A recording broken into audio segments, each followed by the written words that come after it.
दिल्ली के एब्स्ट्रैक्ट प्रदर्शनी हॉल में आर्ट एक्सपो मेला लगा हुआ था। इसमें दुनिया भर के कलाकारों की पेंटिंग्स डिस्प्ले पर थी। इसमें इंडिया के प्रसिद्ध चित्रकार YS कृष्णन की प्रसिद्ध मधुर पेंटिंग्स भी डिस्प्ले पर थी। शाम को 5 बजे मैनेजर और गार्ड हॉल बंद करके चले जाते हैं। अगले दिन सुबह 10 बजे इंस्पेक्टर रिडल को फोन आता है।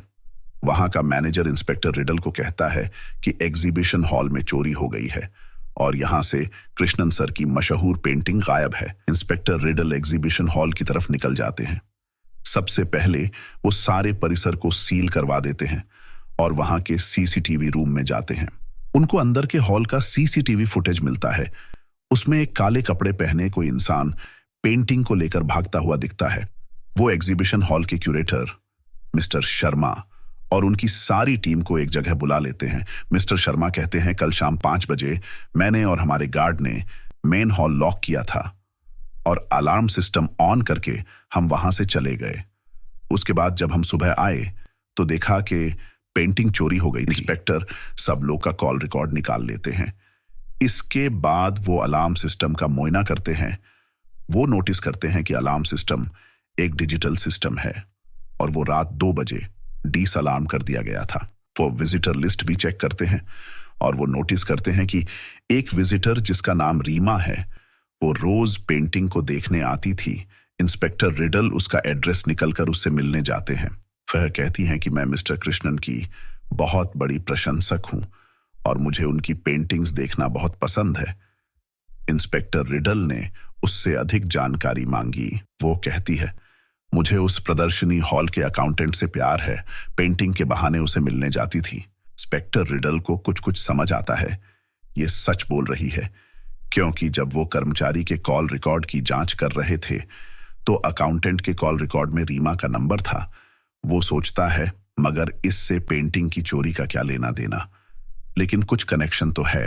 वो एग्जीबिशन हॉल के ऑफिस में जाके कुछ और रिकॉर्ड्स चेक करते हैं।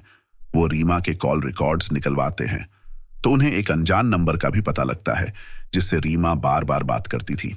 केस और उलझ रहा था। तब उनको रीमा के घर पे देखा हुआ एक चीज याद आता है। वो समझ जाता है कि चोरी किसने की है। क्या आपको समझ आया कि चोरी किसने की है? सोचो और इसका जवाब आप कमेंट बॉक्स में लिखो। और हाँ, चैनल को सब्सक्राइब करना नहीं भूलना और बेल आइकन को जरूर दबाना। इंस्पेक्टर रिडल पुलिस को बुलाते हैं और ऑफिस के सभी सदस्यों को एक जगह इकट्ठा कर लेते हैं। इंस्पेक्टर बताते हैं चोरी मिस्टर रोहित ने किया है। वो बताते हैं, जब मैं ऑफिस के रिकॉर्ड की जांच कर रहा था तो मैंने देखा पेंटिंग का बीमा 1 करोड़ का है और इसके लाभार्थी एब्स्ट्रैक्ट एग्जीबिशन है जिसके मालिक रोहित हैं। इंस्पेक्टर ने बताया, रोहित ने रीमा को, जो एक प्रोफेशनल हैकर है, उसको डिजिटल अलार्म सिस्टम हैक करने के लिए हायर किया। फिर उसने रीमा से कहा कि वो हमारे अकाउंटेंट के साथ प्यार का नाटक करे, क्योंकि हमारे अकाउंटेंट की कोई गर्लफ्रेंड नहीं है और हम उसके साथ प्रैंक करेंगे और उसको कैजुअली टीज करेंगे। इस मामले का दूसरा मोबाइल नंबर सबसे महत्वपूर्ण सुराग था। वास्तव में रोहित का ही दूसरा नंबर होता है जो रोहित रीमा से बात करने के लिए उपयोग करता था। जब मैंने मोबाइल नंबर की लोकेशन ट्रैक की तो देखा ये नंबर चोरी की रात को एग्जीबिशन सेंटर पर था। उसके बाद ये नंबर की लोकेशन ऑफिस में मिल गई। मिस्टर रोहित ने रीमा को अकाउंटेंट के साथ प्यार का खेल रचने के लिए कहा था। अगर कभी रीमा पकड़ी भी जाए तो लोग अकाउंटेंट पर शक करेंगे और उन पर नहीं।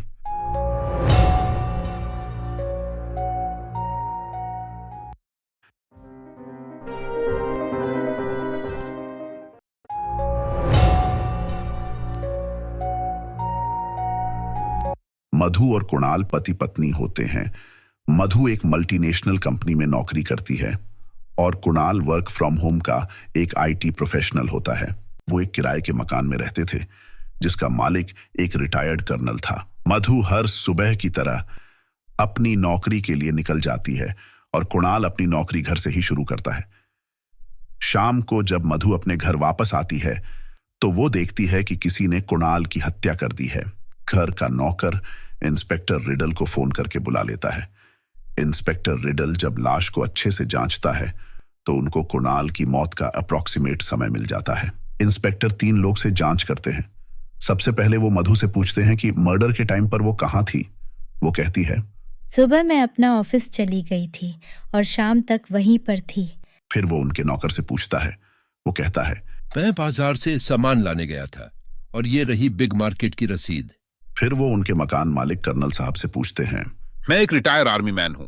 मैं उस समय एक न्यूज चैनल पर राजनीतिक बहस कर रहा था। थोड़ी देर सोचने के बाद इंस्पेक्टर रिडल को समझ आ जाता है कि खून किसने किया था। क्या आपको समझ आया कि खून किसने किया था? सोचो सोचो और इसका जवाब आप कमेंट बॉक्स में लिखो।